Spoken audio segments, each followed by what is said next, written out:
Hi, it's Rebecca here from Precious Pages Papercraft, and today I'm sharing a layout for Scrap the Boys. And it's a new month, which means a new challenge, and October's challenge is to use mixed media on your layout, which was right up my street. I love mixed media. And of course, being October, one of my favourite months of the year, I had to do a Halloween layout. I just couldn't resist. Halloween is my favourite season to scrap, so really enjoyed making this one. So I'm starting my layout with a large black spiderweb cut file, and I'm going to have that sitting on top of my mixed media. So first layer of mixed media that's gone down there is some distress ink in spiced marmalade. Now I've just used the packaging technique to apply that. So pop some of the ink down onto some packaging, just any old scrap plastic packaging you've got, add a bit of water and then kind of smush it down onto the page. And I've not bothered with any gesso or anything. I'm not adding loads of water, and my cardstock is quite thick, so it can withhold the mixed media without the gesso. Once that's dry, I'm coming in with my next layer of mixed media. So I like to build my mixed media in layers to create some depth, making sure each layer is dry in between. So next I'm going to add some foiling. So I've got a stencil there by Dusty Attic, and I've got a Wow embossing pen.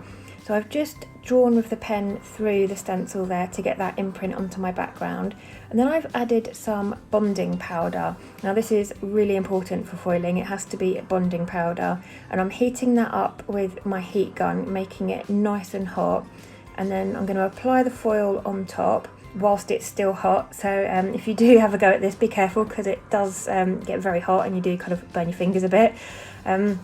So once I've got that in place, I'm actually going to get a pencil eraser and go over the stenciling areas just to make sure that that foil does imprint.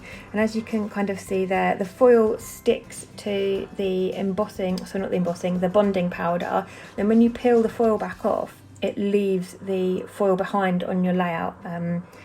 I know I'm not explaining this very well, but I'm sure you can see what I'm doing. It's actually a really great technique to add some sparkle and shine to your layout. You can also use stamps and things with this, as long as you've got some embossing powder, embossing liquid, so like a stamp pad or the pen I'm using here, or a dabber, anything like that that's got embossing fluid in.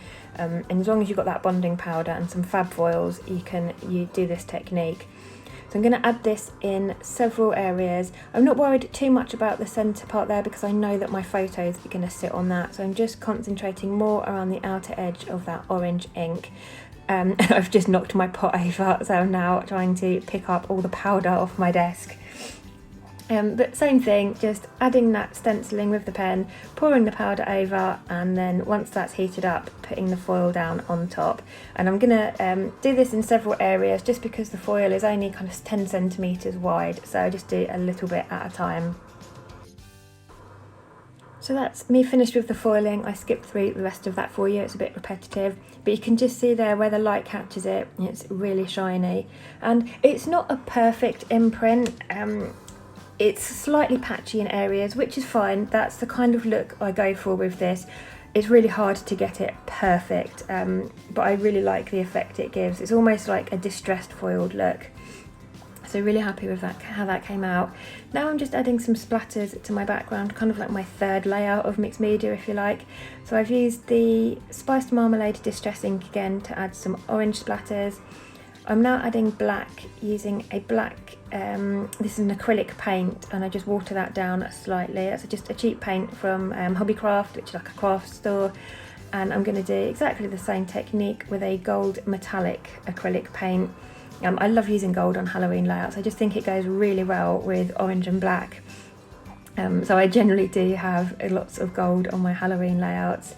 And just the same technique, getting that watered down and adding splatters, going mad, and just concentrating on that area on the left there where my spider web's going to sit. I'm going to kind of build my layout upon. And once I've done with those, I am a bit impatient with splatters. I am going to use my heat gun to dry this off so that I can continue. So the next kind of layer in my mixed media is I want to add a bit of darker detail in areas. So I've got another die cut here. This is a wonky spider's web, and I'm going to use it as a stencil with a black distress ink. This is, I think it's Black Soot, this one's called. And I'm just using a blending brush with that ink, using it as a stencil just to add some darker areas and a bit more detail. And again, just focusing on the outer areas of my mixed media that are going to show around the big main spider's web. And you don't have to push hard with these blending brushes, they're really good. You can get, obviously the harder you press, the darker your imprint will be, but it's great for adding some variation. You can get dark and light areas. And it's obviously not a perfect spider's web imprint I've got. I didn't do the whole thing, just little areas just to add a bit of texture. Now onto my main cut file. I'm just adding some really thin strips of black craft foam behind the wider areas of it to pop this up from my page, just to help it sit above the page. It'll cause a little bit of shadowing, adds a bit of dimension, just generally makes the page more interesting to look at. And so I've cut these are A4 sheets of foam I buy, and I've cut them really thin, and now I'm just applying them. I'm going to have the spider's web hanging off the page, so we're trimming it down, so I'm only concentrating on adding foam behind the areas that I know will sit on the page.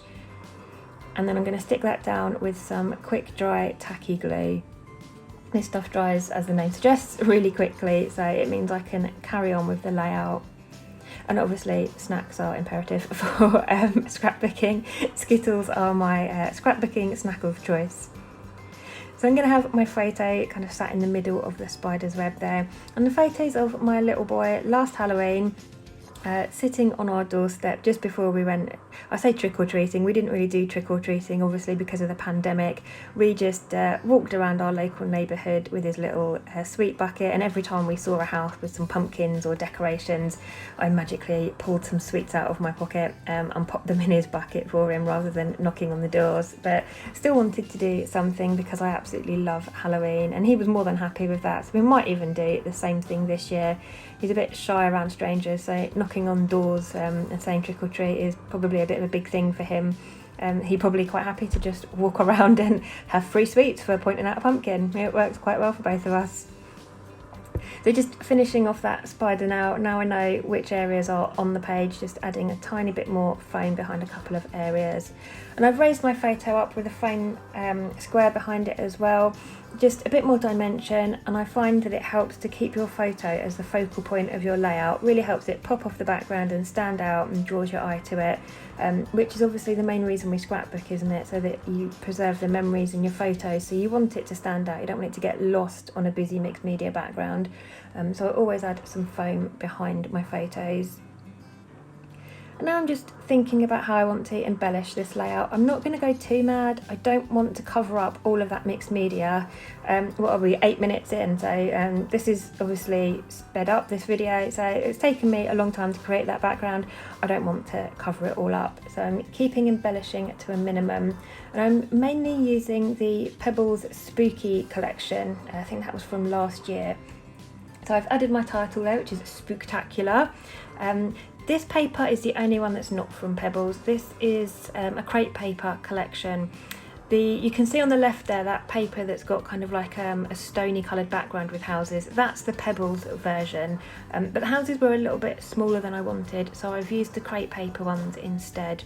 I'm just cutting those out, and I'm going to add a couple onto the right there behind my title.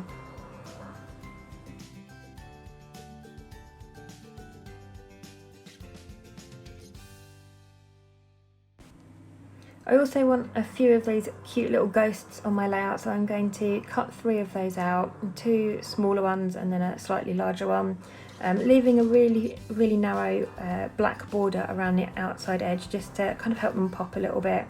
And I'm going to stick those to areas of the spider web just to kind of extend the embellishing out without covering up too much of that mixed media.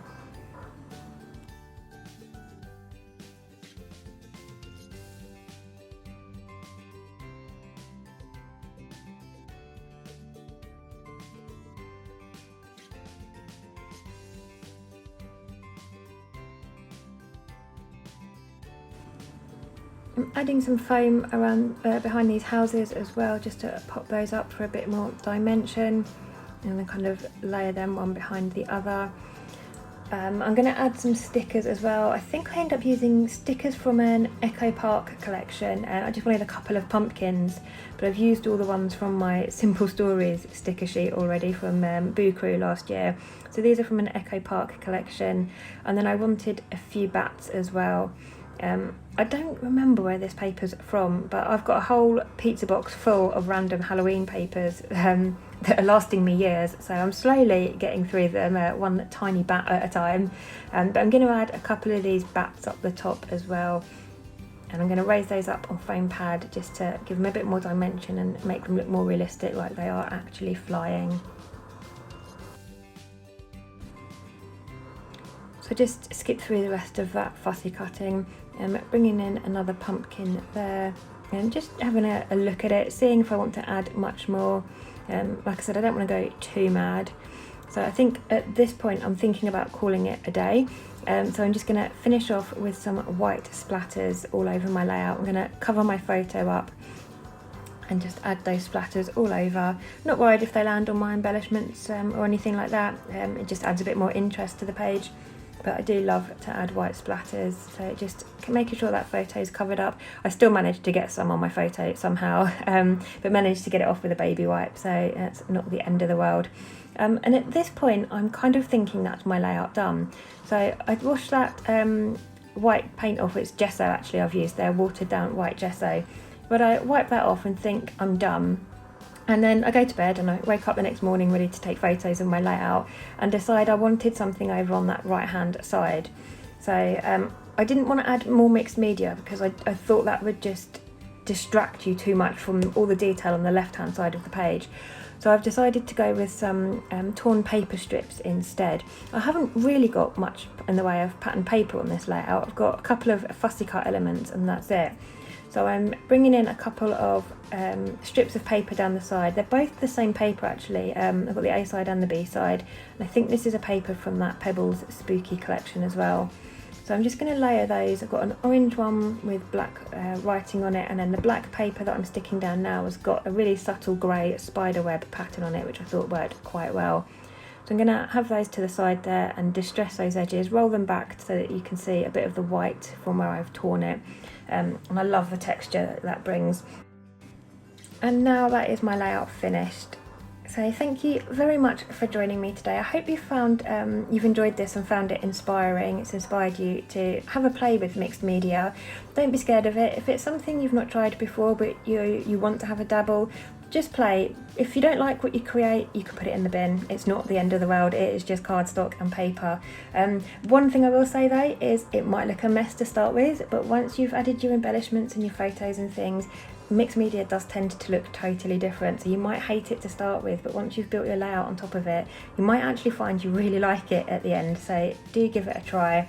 And I will pop some links in the description box below for you to the Scrap the Boys blog, where you can see all the other DT mixed media layouts, and also to our Facebook page. If you want to join in our mixed media challenge, do head on over to the Facebook page and upload your photo of your layout once you've finished it. But thanks very much for joining me, and I shall see you next time.